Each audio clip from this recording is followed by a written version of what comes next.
हाय दोस्तों, आज हम लोग पढ़ने वाले क्लास 9th का अर्थशास्त्र, वो भी बेसिक से। ये जो है ना, जो आपको क्लास 9th में तो नहीं पढ़ना है, लेकिन ये एकदम बेसिक से हम स्टार्ट कर रहे हैं ताकि किसी को भी कोई डाउट ना हो। तो चलिए वीडियो को स्टार्ट करते हैं। हमारा सब्जेक्ट का नाम है अर्थशास्त्र यानी इकोनॉमिक्स। तो हमारा पहला सवाल यही उठेगा कि हम लोग अर्थशास्त्र पढ़ते क्यों हैं, अर्थशास्त्र क्या है। तो जानते हैं अर्थशास्त्र क्या है। तो देखिए, अर्थशास्त्र क्या है।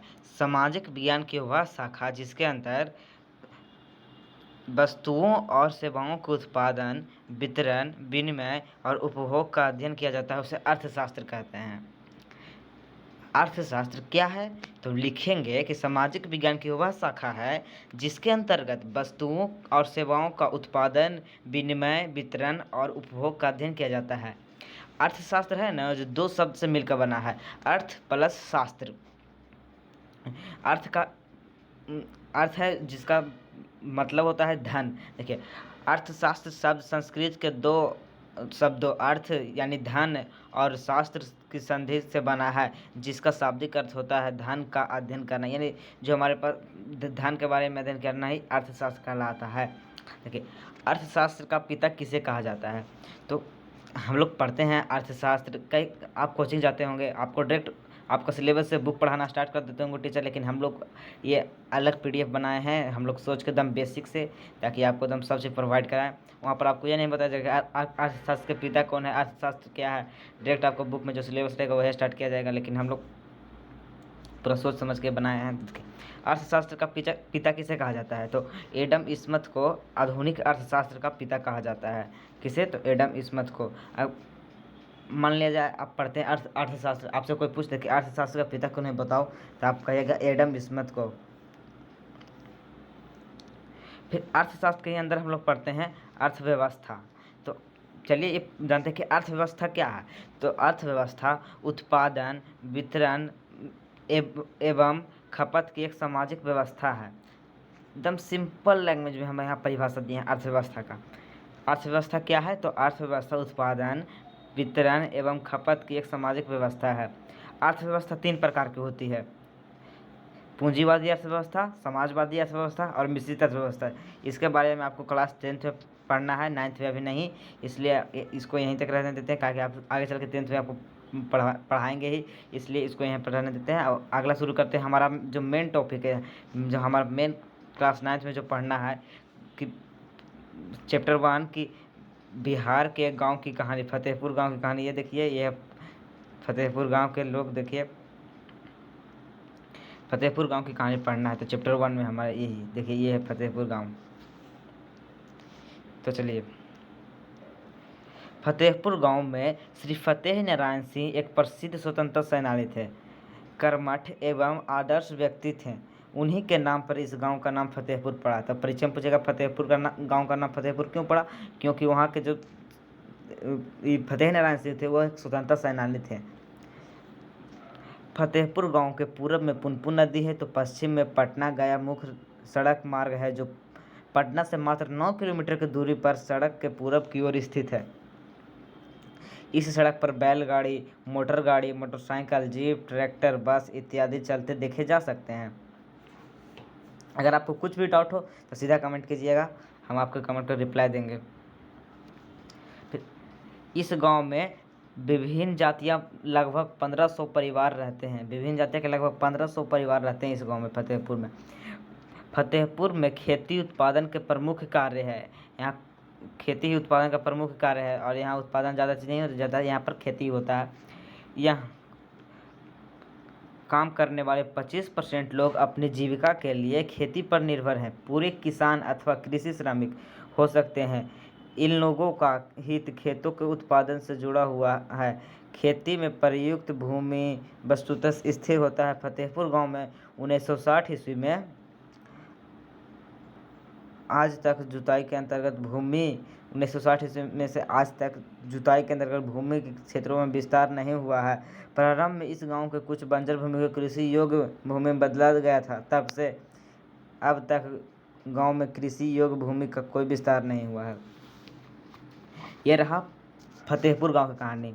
फतेहपुर गांव के में 1500 परिवार लगभग हैं जो अलग अलग जातियाँ के लोग रहते हैं। वहाँ पर 1960 से लेकर अब तक कृषि में कोई अच्छा व्यवस्था नहीं हुआ, मतलब कोई सुधार नहीं हुआ है।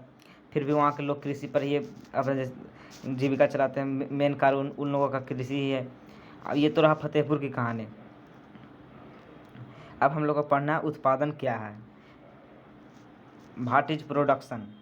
तो उत्पादन ये महत्वपूर्ण वीवीआई क्वेश्चन है। वीवीआई जितना बोल दें वीवीआई है। ये परीक्षा में पूछ देता है कि उत्पादन क्या है। उत्पादन के साधनों को लिखें। तो लिखेंगे उत्पादन क्या है।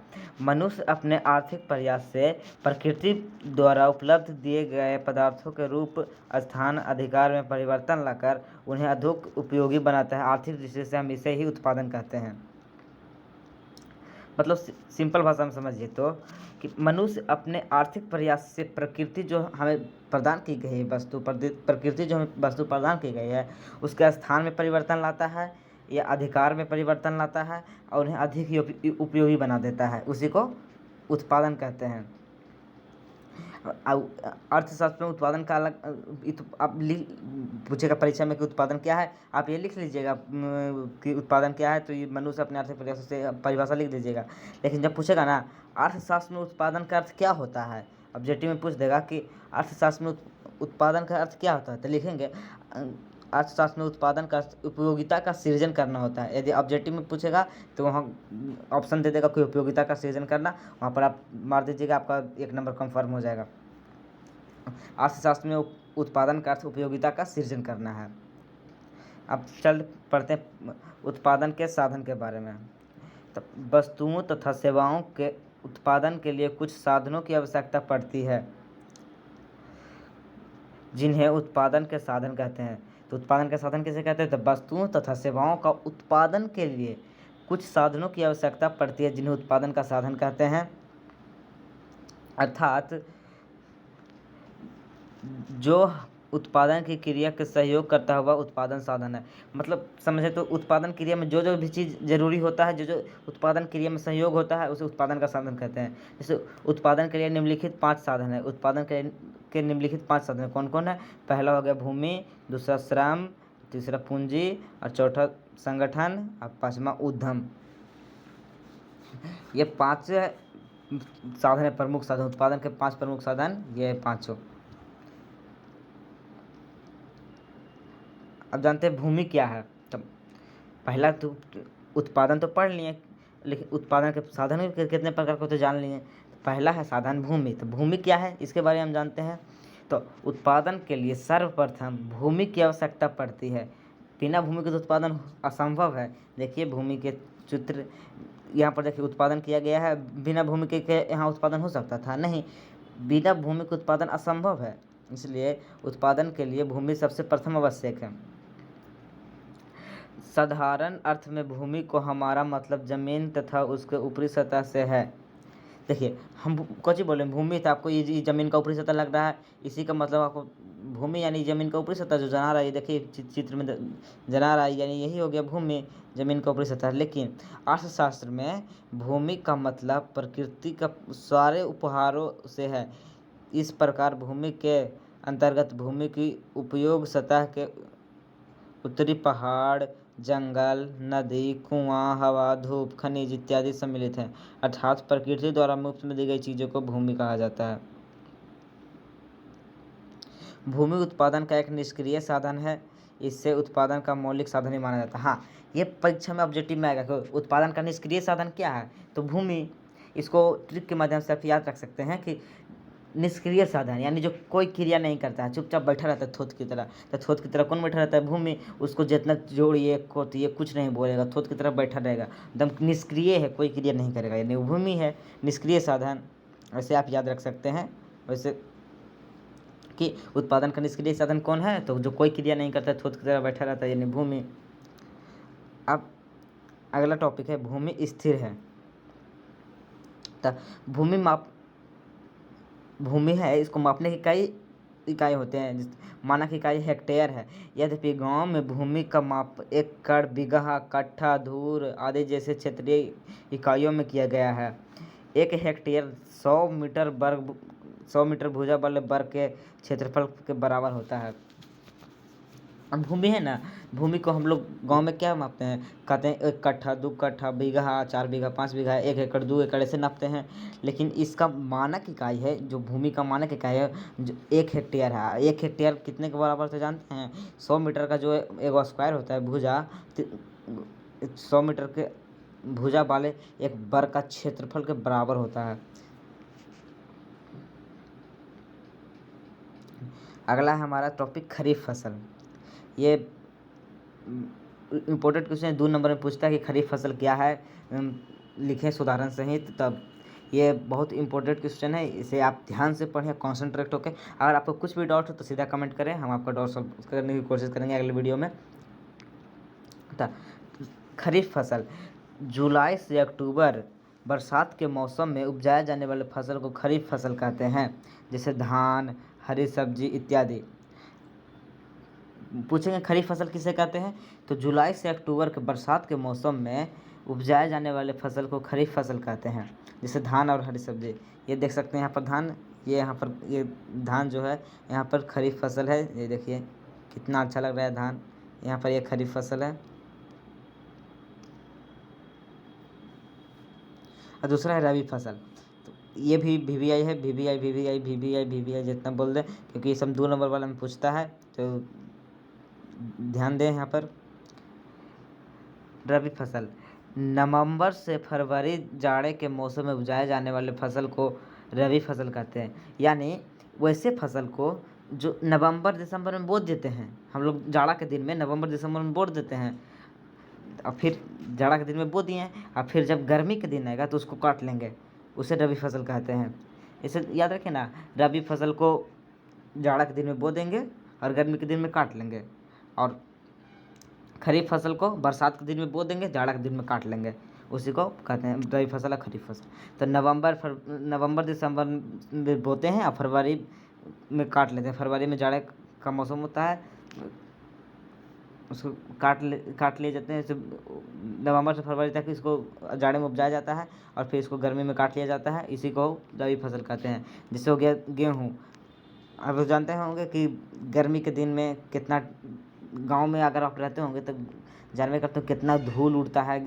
जब गेहूं कटाता है थ्रेसर से, तब उसका कितना धूल धुआं सब उड़ता रहता है। आप सब गांव में घर में पड़े रहते हैं, हमारे यहाँ तो गांव में पूरा पड़े रहता है घर में।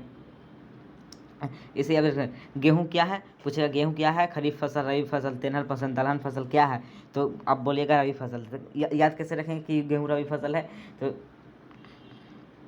इसका याद रखने का ट्रिक ये है कि गेहूँ है ना, जो गेहूँ है जो गर्मी के दिन में काटा जाता है, तो गर्मी के दिन में काटा जाता है। और रवि भैया है ना, रवि भैया वो आते हैं पंखा लेके होंके, ऐसे आप ट्रिक से याद कर सकते हैं कि रवि भैया पंखा लेके होंके आते हैं गर्मी के दिन में, यानी जो गर्मी के दिन में काट लिया जाता है फसल, उसे रबी फसल कहते हैं। आलू भी रबी फसल है। भूमि के एक भाग में गन्ने की खेती भी की जाती है, जिसकी वर्ष में एक बार कटाई होती है। गन्ने अपने कच्चे रूप या गुड़ के रूप में व्यापारियों को बेचा जाता है। ये जो गन्ना होता है ना, उसका खेती बस साल में एक बार ही किया जाता है।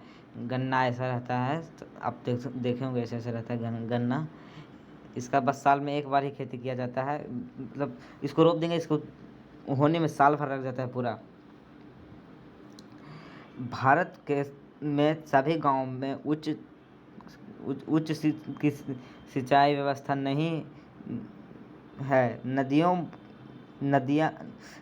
मैदानों के अतिरिक्त हमारे देश में तटीय क्षेत्र में अच्छी सिंचाई होती है। इसके विपरीत पठारी क्षेत्र जैसे दक्षिण पठार की सिंचाई कम होती है। देश में आज भी कुल भूमि का क्षेत्र का 40% से कम क्षेत्र में ही सिंचाई के शेष क्षेत्रों में मुख्यतः वर्षा पर निर्भर करती है। मतलब यहाँ पर से ये ऑब्जेक्टिव बन रहा कि हमारे देश में, हमारा जो प्यारा सा देश है भारत, उसमें कितना प्रतिशत भूमि है जिस पर सिंचाई हो पाती है अच्छी तरह से, तो 40% है। मात्र 40% पर अच्छी तरह से सिंचाई होती है, बाकी सब पे मानसून पे, वर्षा पर निर्भर रहता है कि कब पानी पड़ेगा, कब हम धान रोपेंगे, कब खाएंगे। और जो 40% सिंचाई है उसे नदियों द्वारा सिंचाई हो जाता है, नदियों के किनारे जो है। अब हमारे यहाँ पर मोस्ट इम्पोर्टेंट क्वेश्चन है बहुविधीय फसल प्रणाली।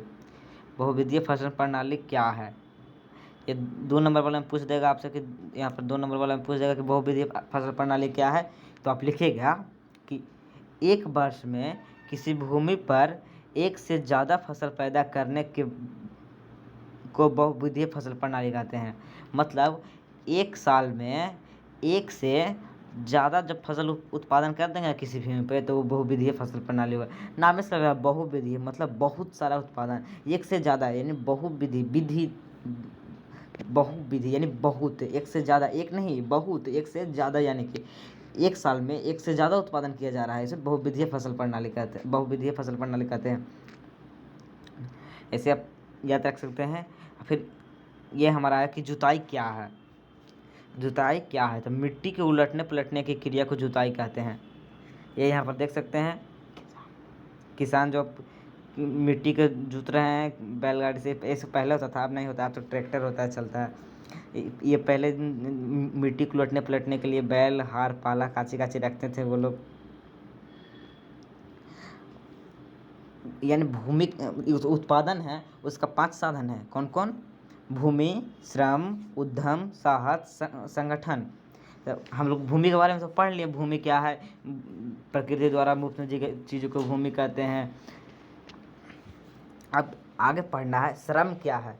दूसरा है ना, इसका प्रमुख साधन आपको बताए थे ना, यहाँ पर देखिए, यहाँ पर आपको बताए थे, हाँ यहाँ पर देखिए, यहाँ पर आपको बताए थे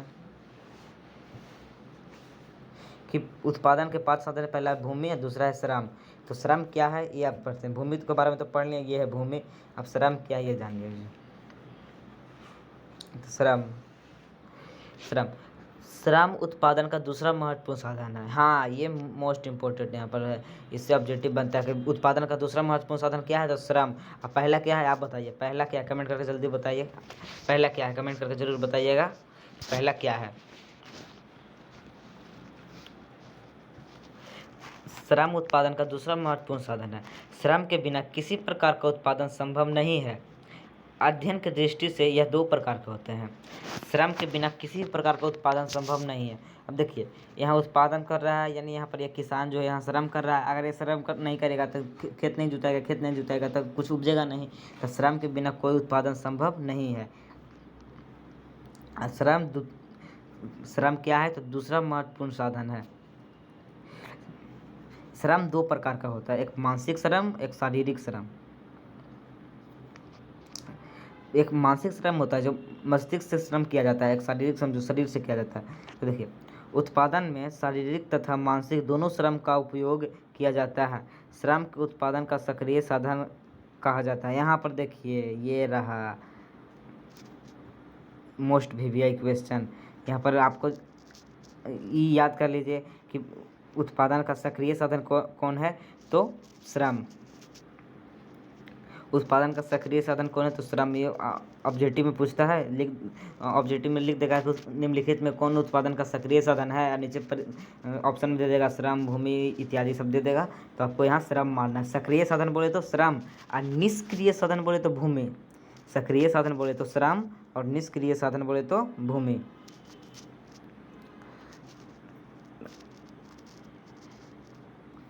अब प्रोफेसर मार्शल, ये भी एक बोले तो अच्छे थे इकोनॉमिक्स में। ये इकोनॉमिक्स में इनका बहुत अर्थशास्त्र में इनका योगदान है। ये भी देखिए, प्रो मार्शल थे, उनके अनुसार, प्रोफेसर मार्शल के अनुसार, श्रम का मतलब मनुष्य के आर्थिक कार्य से है, चाहे वह हाथ से किया जाए या मस्तिष्क से। सेम टू वही बता रहा है कि श्रम क्या है, यानी शारीरिक श्रम जो हाथ से किया जाता है, या मस्तिष्क से किया जाता है यानी मानसिक श्रम। तो श्रम के बारे में जानेंगे कि श्रम क्या है। श्रम उत्पादन का दूसरा पूछेगा, श्रम क्या है, श्रम कितने प्रकार के होते हैं, परीक्षा में 2 नंबर पूछ देगा। तो आप लिखिएगा कि श्रम उत्पादन का दूसरा महत्वपूर्ण साधन है। श्रम के बिना किसी प्रकार का उत्पादन संभव नहीं है। अध्ययन की दृष्टि से श्रम 2 प्रकार के होते हैं। कौन कौन सा? शारीरिक श्रम, मानसिक श्रम। उत्पादन में शारीरिक तथा मानसिक दोनों श्रम का उपयोग किया जाता है। श्रम को उत्पादन का सक्रिय साधन कहा जाता है।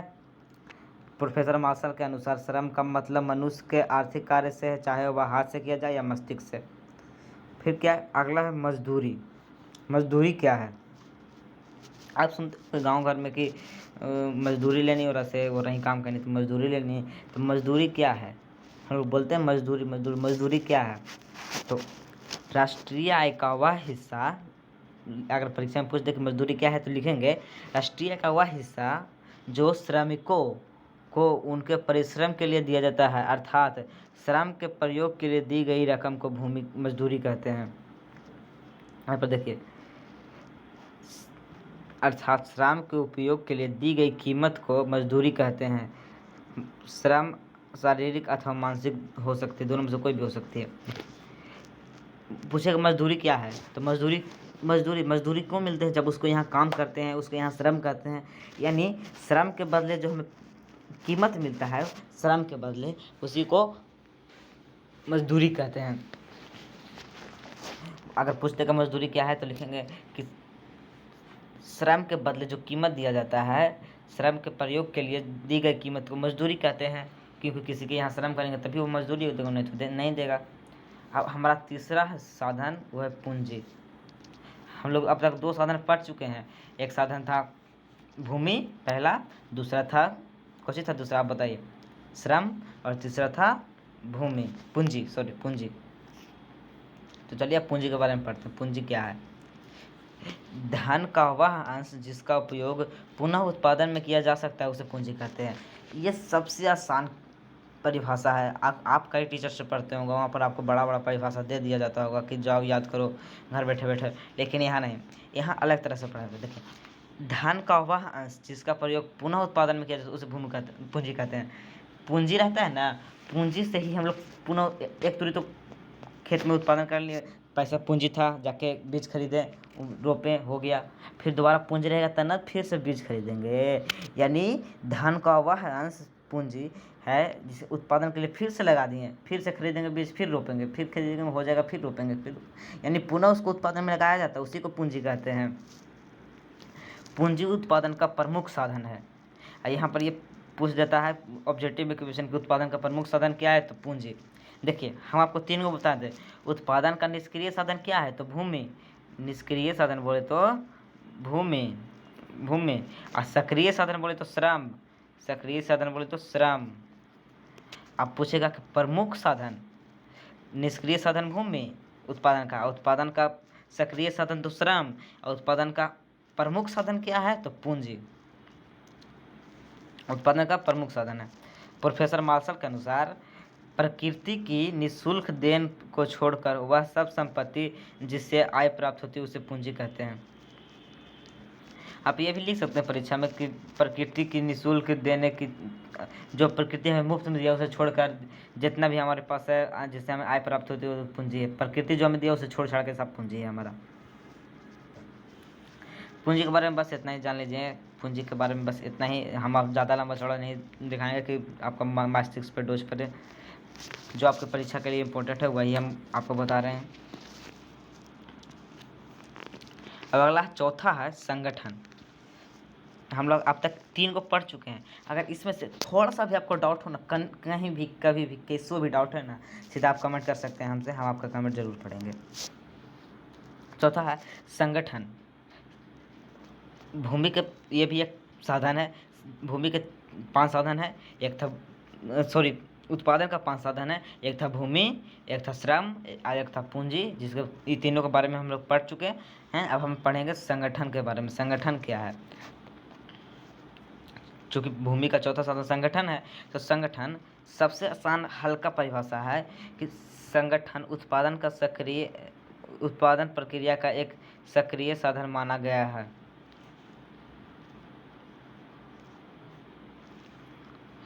इसको संगठन को उत्पादन प्रक्रिया का एक सक्रिय साधन माना गया। उत्पादन में विभिन्न साधनों को एकत्रित कर उन्हें उत्पादन में लगाने की क्रिया को अर्थव्यवस्था अथवा संगठन कहते हैं। देखिए, संगठन का परिभाषा किसे लिखेंगे कि उत्पादन के विभिन्न साधनों को, जो उत्पादन के साधन है ना, विभिन्न जितना भी उत्पादन के साधन है को एकत्रित कर उन्हें उत्पादन में लगाने की क्रिया को ही व्यवस्था अथवा संगठन कहते हैं। और जो लोग यह कार्य करते हैं उसे व्यवस्थापक अथवा संगठनकर्ता कहते हैं।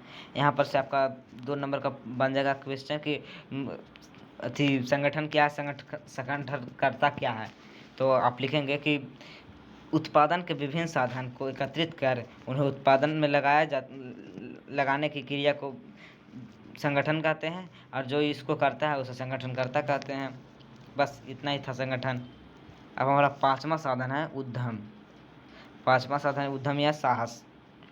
तो चलिए इसका आसान भाषा में डेफिनेशन बोले तो उत्पादन कार्य जोखिम से भरा हुआ होता है, और जो इस काम को का वाहन करता है उसे उद्यमी या साहसी कहते हैं।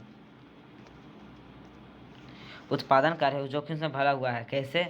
यार खेत में रोप देते हैं, धान हो जाता है, जोखिम से भरा हुआ कैसे है?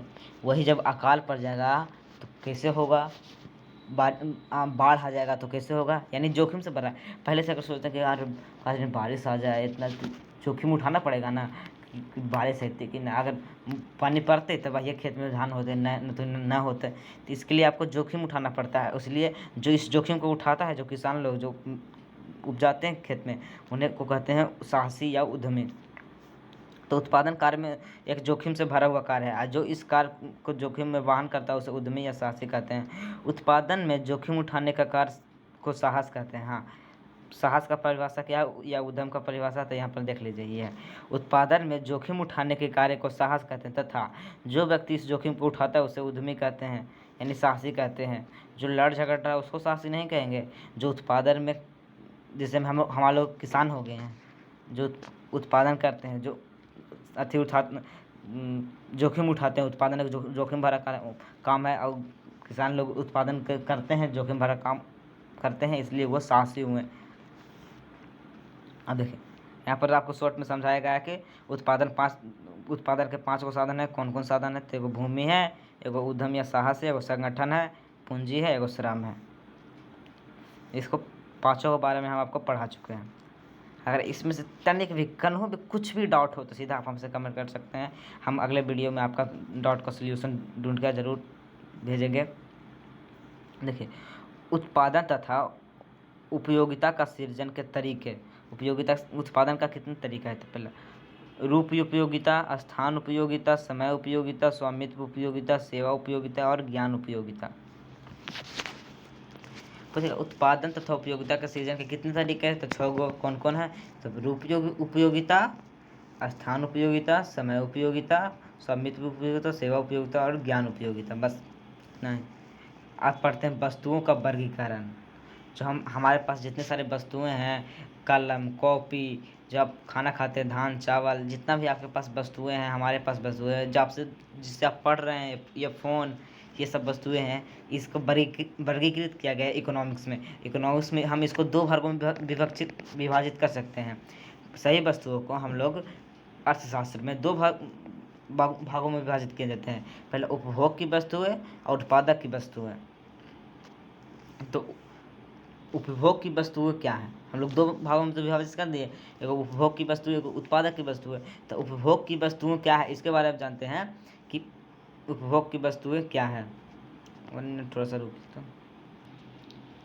उपभोग की वस्तुएं क्या है? तो उपभोग की वस्तुएं हुए उनका प्रत्यक्ष रूप से मानवीय आवश्यकताओं को संतुष्ट करने के लिए उपयोग होता है, जैसे भोजन, वस्त्र, पुस्तक, कलम, रेडियो इत्यादि उपभोग की वस्तुएं हैं।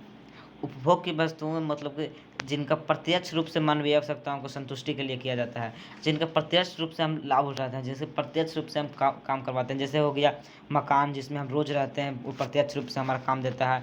पुस्तक, जिससे हम पढ़ते हैं रोज़। कलम, जिससे हम रोज़ लिखते हैं। रेडियो, जिस पे हम गाना सुनते हैं। आपका फ़ोन, ये भी आपका उपभोग की वस्तुएं हो गया, जिससे आप रोज़ यूज करते हैं, पढ़ते हैं, फ़ोन पे ऑनलाइन क्लास करते हैं। यह 2 प्रकार के होते हैं। ये जो उपभोग की वस्तुएं हैं, ये भी पहले तो पढ़ने के वस्तु का वर्गीकरण कितने वस्तु एवं सेवाओं का वर्गीकरण 2 भागों में किया गया है। उपभोग की वस्तुएं, उत्पादक वस्तुएं। और उपभोग की वस्तुओं को भी 2 भागों में विभाजित किया गया है। कौन कौन? एगो है एकल प्रयोग या फिर गैर टिकाऊ वस्तुएं, और दूसरा टिकाऊ वस्तुएं। तो फिर गैर टिकाऊ वस्तुएं क्या है? तो खाद्य एवं पेय पदार्थ इत्यादि उपभोग के गैर टिकाऊ वस्तुएं हैं, जिनका हमारी आवश्यकताओं की संतुष्टि के लिए केवल एक ही बार प्रयोग किया जाता है। मतलब गैर टिकाऊ मतलब जो टिकाऊ नहीं रहे, जो धीरे धीरे टिका नहीं, मतलब एक बार उसको उपयोग कर लिए फिर उसको फेंक दिए, ये हो गया गैर टिकाऊ वस्तुएं। जैसे खाद्य पदार्थ, आप चॉकलेट लिए, एक बार खा लिए, फिर उसका प्लास्टिक गैर टिकाऊ हो गया, अब उसको क्या करेंगे, जाके फेंक देते हैं, गैर टिकाऊ हो गया। पेय पदार्थ इत्यादि सब हमारे जो गैर टिकाऊ वस्तु हैं,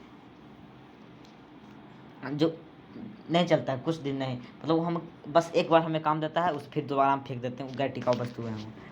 अब दूसरा है टिकाऊ वस्तु, जो लंबे समय तक टिके रहते हैं। जैसे आपका फ़ोन हुआ, आपका मकान हुआ, आपका साइकिल हुआ, टेलीविज़न हुआ यानी टीवी, आपका घड़ी हुआ, ये सब टिकाऊ वस्तुएं हैं जिनका एक लंबे समय तक उपयोग करते जाते हैं। क्या आप एक पूरी फ़ोन खरीदें, एक बार चलाएं, इंस्टाग्राम, फेसबुक, व्हाट्सअप, यूट्यूब चलाएं, फिर फेंक दिए? नहीं ना, इसको ढेर दिन तक रखते हैं, साल, 2 साल, 4 साल, यानी ये टिकाऊ वस्तु ढेर दिन तक टिकता है। वही जब चॉकलेट खरीदेंगे, खाएं एक पूरी, फिर फेंक दिए, वो टिकाऊ नहीं हुआ। टिकाऊ समझ गए कि जो ढेर ढेर दिन से चले, जैसे मकान, आपका जो घर है वो, साइकिल, टेलीविज़न इत्यादि। और फिर दूसरा है उत्पादक वस्तुएं क्या है। उत्पादक वस्तुएं क्या है, तो इसके बारे में, उत्पादक वस्तुएं उन वस्तुओं को कहते हैं जिनका अधिक उत्पादन अथवा आय प्राप्त करने के लिए प्रयोग किया जाता है। इस प्रकार की वस्तुएं अर्थव्यवस्था में उत्पादन की क्षमता में वृद्धि करता है। तो उत्पादक की वस्तुएं उन वस्तुओं को कहते हैं जिनका अधिक उत्पादन अथवा आय प्राप्त करने के लिए प्रयोग किया जाता है, समझे। अर्थव्यवस्था में उत्पादन का क्षमता को वृद्धि करना होता है। उत्पादन है ना, ये भी 2 प्रकार के होते हैं। जिस प्रकार से यहाँ पर पढ़े हैं कि उपभोग की वस्तुएं हैं, ये 2 प्रकार के हुए, उसी प्रकार से उत्पादन भी यहाँ 2 प्रकार के हुए। उत्पादक 2 प्रकार के हुए, कौन कौन? पहला गैर टिकाऊ और फिर दूसरा टिकाऊ। जैसे इसमें था ना गैर टिकाऊ और टिकाऊ, उसी प्रकार से इसमें भी है गैर टिकाऊ टिकाऊ। जैसे उसमें था कि एक तो यूज किए फेंक दिए, उसे कच्चा माल, बीज इत्यादि घाट उत्पादक वस्तुएं हैं। गैर टिकाऊ, जैसे गैर टिकाऊ कच्चा माल है, इसको एक बार यूज कर लिए, फिर तो दोबारा यूज नहीं कर सकते। बीज हो गया, बीज एक बार बो दिए, फिर उसको कबाड़ेंगे, फिर उसको दूसरा जगह बो देंगे, वो जपड़ी हो जाएगा, नहीं ना। इसे हम गैर टिकाऊ उत्पादक वस्तुएं होंगे। और दूसरा है टिकाऊ उत्पादक वस्तु, जैसे मशीन, उपकरण इत्यादि टिकाऊ उत्पादक वस्तुएं हैं जो काफ़ी लंबे समय तक उत्पादन में सहायक होती है। यहाँ पर समझे, मशीन, जो फैक्ट्री में बड़े बड़े फैक्ट्री होते हैं उसमें मशीनें लगे रहते हैं, कारखाने, कल कारखाने, उसमें बहुत लंबे समय तक चलते हैं मशीन, टरबाइन, जहाँ बिजली बनता है वहाँ पर ये सब मशीन लगे होते हैं, बहुत लंबे समय तक चलते हैं। ये टिकाऊ उत्पादक वस्तु, उत्पादक तो कर रहे हैं वो। जैसे बिजली घर में जो बिजली जो उत्पादन करते हैं मशीन, वो बिजली उत्पादन कर रहा है, ट्रांसफार्मर से बिजली उत्पादन कर रहा है, इसे उत्पादन भी कर रहा है और टिकाऊ है, ढेर दिन तक चलता है। और जब वही खेत में जाकर एक तुरी रोप दिए बीज, वो बस एक तुरी रोप दिए, बस हो गया काम का तमाम उसका, यानी वो गैर टिकाऊ उत्पादक वस्तु हुआ। टिकाऊ उत्पादक वस्तु मशीन हो गया या उपकरण हो गया इत्यादि। ये हमारा, अगर आपको वीडियो अच्छा लगे तो ये हमारा चैनल है, इसको सब्सक्राइब ज़रूर करें। अगर आपको ये PDF चाहिए तो हमें कमेंट करें। देखिए, ये PDF अगर आपको चाहिए तो हमें कमेंट करें, हम आपको PDF ज़रूर प्रोवाइड करेंगे फ्री में, वो भी फ्री में, बिल्कुल फ्री। अगर आपको PDF चाहिए तो हम कमेंट करें। तब तक के लिए चलते हैं। जय हिंद, जय भारत।